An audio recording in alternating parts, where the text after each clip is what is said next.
Bueno, hemos visto el temario entero, pero entero, entero, entero, entero. Pero yo me acuerdo que me salté un tema, que lo tenía en los apuntes, porque teníamos prisa en aquella época. Ese tema es el tema del arte paleocristiano y bizantino. Después de todo lo que habéis visto, ahora va a ser muy fácil, porque si habéis estudiado el románico, pues las partes de una iglesia ya os lo sabéis y esas cosas.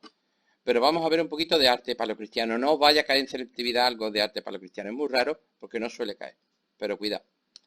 Os digo, el arte paleocristiano, y aquí tenemos que volvernos atrás, es el arte cristiano hecho en el Imperio Romano. En el último siglo, los dos últimos siglos del Imperio Romano, desde Constantino, el Imperio Romano es cristiano. ¿Eh? En el año 313, Constantino firmó el Edicto de Milán, eso hay que saberlo. Y desde entonces hay un arte cristiano del Imperio Romano. Pues bien, ese arte cristiano romano se le llama arte paleocristiano o arte cristiano antiguo. Antes del Edicto de Milán, los cristianos estaban perseguidos y se reunían en catacumbas y esas cosas, que es esto que hay aquí. ¿Eh? Pero empiezan a hacer las primeras iglesias. Y las primeras iglesias las construye justamente Justiniano, Constantino, el emperador Constantino. Si antes he dicho Justiniano me he equivocado, es Constantino, San Constantino. Y van a marcar las pautas de lo que va a ser la iglesia cristiana. ¿No? ¿Cómo es una iglesia paleocristiana? Bueno, lo primero que hicieron, os digo una cosa, a ellos no les interesan los templos. Si sabéis algo de templos romanos, los templos romanos no desarrollan, y ni los griegos, no desarrollan el espacio interior, por lo cual no sirven para nada, porque los rituales se hacían fuera, ¿verdad? Pues las iglesias cristianas los rituales se hacen dentro, y por eso no tomaron como modelo el templo romano, sino la basílica. Las basílicas. ¿Se acuerdan que las basílicas eran una especie de tribunales de justicia donde el emperador se mostraba al pueblo como la basílica de Magencio? Pues esos edificios son los que van a tomar para hacer iglesias. Y por eso a las iglesias se les llama basílicas. ¿Cómo son estas basílicas paleocristianas? Pues la mejor es San Pablo Extramuros, que está en Roma, donde está enterrado San Pablo. Y lo que tiene primero es un patio, ¿eh? un patio porticado típico de las casas romanas. Y el atrium, que se llama. Y luego, que será el futuro claustro de las iglesias románicas y góticas. Y luego, un espacio, este pórtico que estáis viendo aquí, que ni es dentro ni es fuera, que se llama el nártex, que es el especie como de vestíbulo de la iglesia. Y aquí es donde oían misa los que todavía no eran cristianos, los catecúmenos, los que no están bautizados todavía. Y este es el interior. Dice Pablo, esto parece eso una basílica paleocristiana. Yo veo varias naves separadas por columnas, la parte de la nave central más alta, con las ventanas en los huecos. Es la típica planta basilical. Aquí esto servía para tribunal de justicia en las basílicas, y los cristianos lo van a hacer para sus iglesias. Y si sabéis algo de la iglesia románica, pues recuerda muchísimo. La iglesia románica también tiene varias naves, también tiene la nave central más alta con las ventanas, también tiene un ábside, la primera vez que aparece el ábside, y también tiene, lo que no tiene nunca es el techo de madera. La iglesia románica tendría el techo de bóveda. Las paleocristianas lo tienen de madera. Es una cosa muy curiosa porque estas iglesias, es una cosa, esto es arte romano, del Imperio Romano, Y dice Pablo, está como nueva. Y todo el arte romano que hemos visto eran ruinas. Y estas no, claro, como son iglesias, llevan los últimos 2000 años muy cuidadas. Y entonces nos hacemos una idea de cómo sería la arquitectura romana de verdad. ¿No? La arquitectura romana de verdad. ¿Os acordáis que los romanos hacían las obras muy sólidas, con ladrillo, con mortero, y luego las revestían de mármol? Lo que pasa es que esos mármoles se han perdido. Cuando vemos la arquitectura romana, nunca vamos a ver estos suelos. Pues aquí sí. Aquí sí, ¿por qué? Porque esto está cuidado. Esto está cuidado. ¿Veis los mosaicos en el fondo? ¿Veis que esto es un arco de triunfo? Indicando que es un arco de triunfo. Lo del ábside, ¿acordáis? De las funciones de los ábsides para el sonido y sobre todo tectónica, para que la presión de estos arcos se apoye en el ábside. Luego os dais cuenta del tamaño, ¿no? Esto es arte imperial romano, ¿Veis lo que os digo de la planta basilical? La nave del medio es más alta. Para que tengan las ventanas. Como en el románico, es que no es que esto me copie el románico, es que el románico copia esto. ¿Lo entendéis? ¿No? Con los ábsides y todas esas cosas. Aquí tenemos varias vistas de esta misma iglesia. ¿Veis la parte del ábside? Está el altar, y lo suelen decorar con mosaicos. Los mosaicos son piedras. Lo de los mosaicos os lo explico luego con los bizantinos. San Pablo está enterrado exactamente aquí debajo. Y veis la forma, ¿no? El atrium, el patio, el nártex, esta especie de pórtico, de vestíbulo, y luego las naves y el transepto con el crucero y el ábside. O sea, estas iglesias son estos arte romanos y ya tiene la forma de la iglesia tradicional.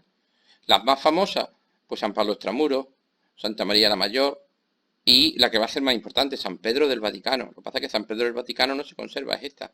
San Pedro del Vaticano no se conserva porque sabéis que el Papa Julio II lo demolió para construir pues el Vaticano de Bramante, de Miguel Ángel, de Rafael y toda esa gente.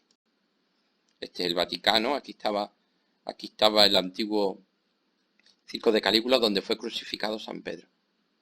Y entonces aquí, con el paso del tiempo, se abandonó, se levantó un martirium, ya lo veréis lo que es, y luego se levantó la basílica de San Pedro del Vaticano. Y luego evolucionó y ahora mismo la que está es esta. Que espero que os suene. Otra gran iglesia muy importante es el Santo Sepulcro de Jerusalén. Y aquí es donde aparece el elemento circular como elemento funerario. Que ya lo habíamos visto en la tumba de Cecilia Metela. Y ya lo vamos a ver, por ejemplo, en el Vaticano de Julio II. La cúpula, ahí va la tumba de Julio II, ¿verdad? La forma circular como vientre de la madre y como elemento funerario. Aquí está la tumba vacía de Cristo. Pero luego tiene una parte basilical. Son dos iglesias, esta y esta. Esto es un patio. El Vaticano.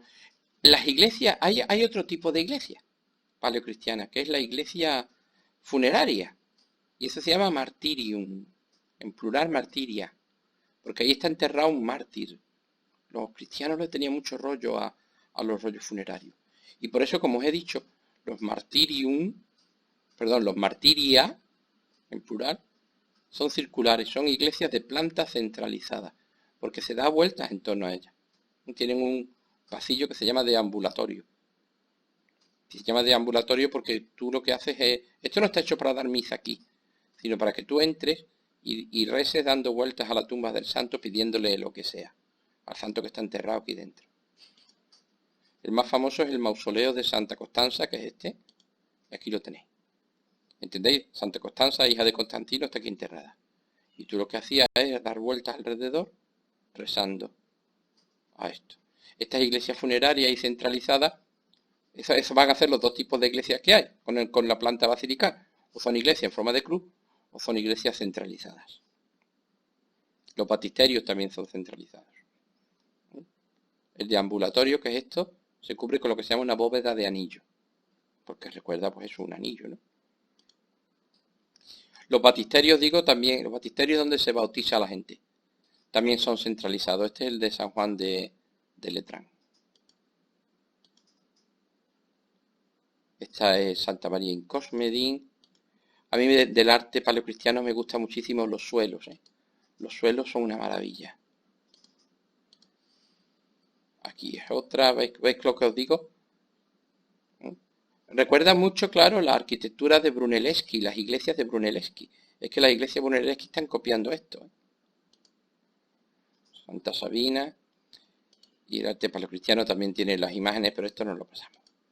Con esto acabamos el arte paleocristiano. Que os digo que esto es muy cortito. El bizantino todavía va a ser más cortito. ¿El imperio bizantino qué es? ¿Os acordáis que el imperio romano cae en el siglo V después de Cristo? Pero no cae entero. Solamente cae la mitad occidental. La mitad oriental, capital Constantinopla, Bizancio, por eso se llama bizantino, la ciudad se llama Bizancio o Constantinopla, va a perdurar 500 años más. ¿Qué digo 500? 1000 años más, perdón, 1000 años más, toda la Edad Media. Y se llama Imperio Bizantino. Y ya no escriben en latín, escriben en griego y hablan griego y esas cosas. Este Imperio Bizantino es el que marca la iconografía del románico y del arte, ¿os acordáis? Del arte gótico, de la pintura gótica italiana, cómo se enfrenta a la pintura bizantina. Pues esto. Es muy rígido, muy simbólico. Muy simbólico, se renuncia al naturalismo. El más famoso de los emperadores bizantinos es Justiniano, del siglo VI. Esto es un mosaico. Ya lo veremos, lo explicaré lo de los mosaicos y las teselas. Bueno, os lo explico ya que estoy aquí. Un mosaico es un dibujo hecho con piedrecitas de colores. Lo veis aquí. Y entonces con esto se hace esto. Tiene la ventaja de que no se echa a perder nunca, porque claro, no es que las piedras estén pintadas, es que son de este color, ¿lo entendéis, no? Por lo cual pasan 1000 años y está igual que el día que lo hicieron. Esta es la mujer de Justiniano, esta es Teodora, también en un mosaico. El mosaico se le llama musivaria. Aquí está escrito, ¿no? Sí, musivaria. Aquí fijaros qué maravilla de mosaico. La iglesia de San Apolinar de Rávena tiene los mejores.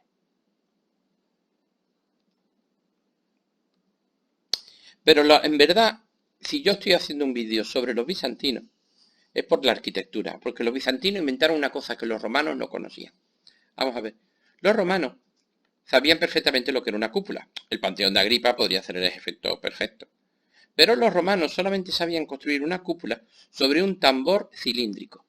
Es decir, la cúpula es redonda y necesitaba una base redonda. Las bases redondas son un latazo, porque la mayor parte de los edificios pues no tienen salas redondas.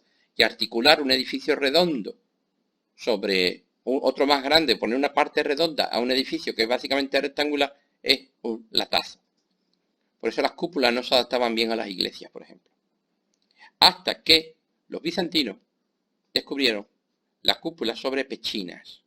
¿Y qué son las pechinas? Las pechinas son estos 4 especies de triángulos curvos. En verdad es como si coges una circunferencia, le cortas la parte de arriba y luego le cortas los 4 lados para formar un cuadrado. ¿Qué gracia tiene la pechina? O las pechinas. Cada una es una pechina, ¿eh?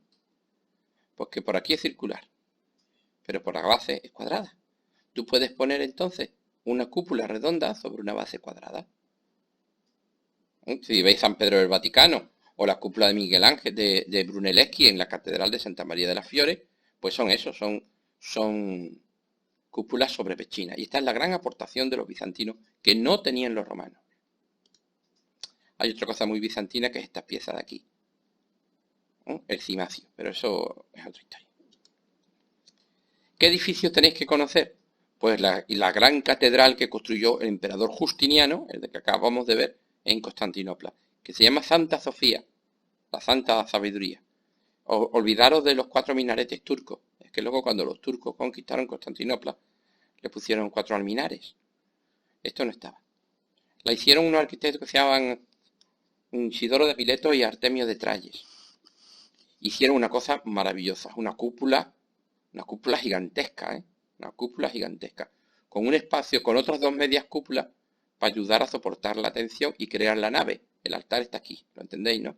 Y se crea una nave por medio de esta cúpula redonda. Y estas 2 sirven para ayudar a aguantar el peso. Y como por este lado hay que dejar las ventanas, lo veis las ventanas, ¿no? Le tuvieron que poner estos 2 contrafuertes brutales, para que aguanten el peso de la cúpula. Esta es Santa Sofía de Constantinopla, o de Estambul, que es como se llama la ciudad ahora. Estambul, mejor dicho. Esta es la planta, yo que veo, una cúpula tremenda. ¿Veis sobre las pechinas? Estos 4 triángulos son las pechinas y estos son los soportes. Es redonda, pero está sobre una base cuadrada, con 2 medias cúpulas a los lados para crear la nave y equilibrar el peso. Y por este lado, esta pared, que es más alta, tiene las ventanas. Pero claro, fijaros lo que han metido aquí. ¿Veis estos contrafuertes brutales? Para aguantar toda la presión. Y aquí están las naves laterales. Este es el nártex. El espacio es laberíntico. Una cosa, esto no es un espacio único. Es un espacio medieval. ¿Vosotros acordáis que con una sola mirada en el Panteón de Agripa podías comprender todo el edificio? Pues aquí no. Porque tú estás aquí y tú no ves esto. A ti te llevan aquí y tú no sabes. Tú para recorrer, entender el edificio tienes que recorrerlo entero. Es como un pequeño laberinto, es muy bonita, pero luego es muy amplia. No sé, es un espacio chulísimo, Santa Sofía. Aquí estamos vistas desde fuera y esta es por dentro. Y enorme. Ahora fue una mezquita, ahora es un museo. Fue una mezquita y por eso tiene lámparas, ¿no? Y estos con los 4 nombres de Alá. Alá. Veis las personas y veis el espacio enorme, veis las pechinas. Y lo que os dije, 2 medias cúpulas a los lados, con otras cupulitas más chicas. Y los lados de las ventanas son los que necesitan estos contrafuertes tan grandes. ¿Veis la ventana aquí?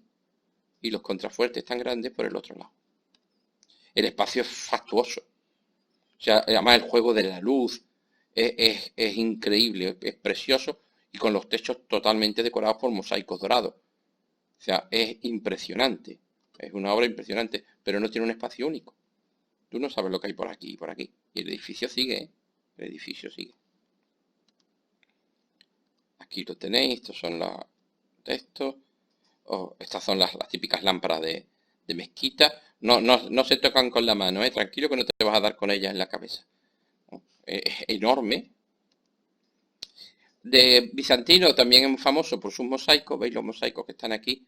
La iglesia de San Apolinar en Rávena, que está en Italia. ¿Veis los cimacios aquí? Que os dije encima de las columnas. Que es como una iglesia paleocristiana, pero con unos mosaicos chulísimos. Estos mosaicos son una maravilla.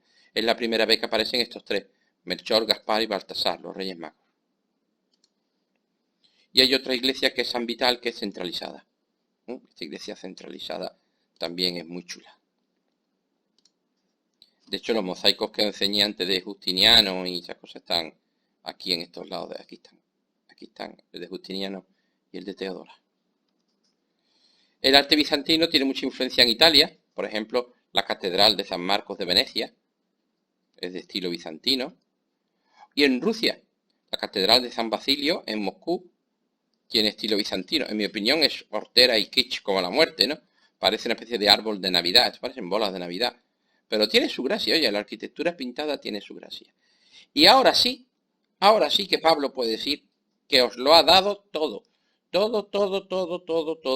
No ha quedado nada del temario sin ver. Está visto enterito, menos, claro, los temas maravillosos que me habéis hecho de la arquitectura y la cultura barroca española. En todo lo demás, Pablito ha cumplido. ¡Hala! Hasta luego.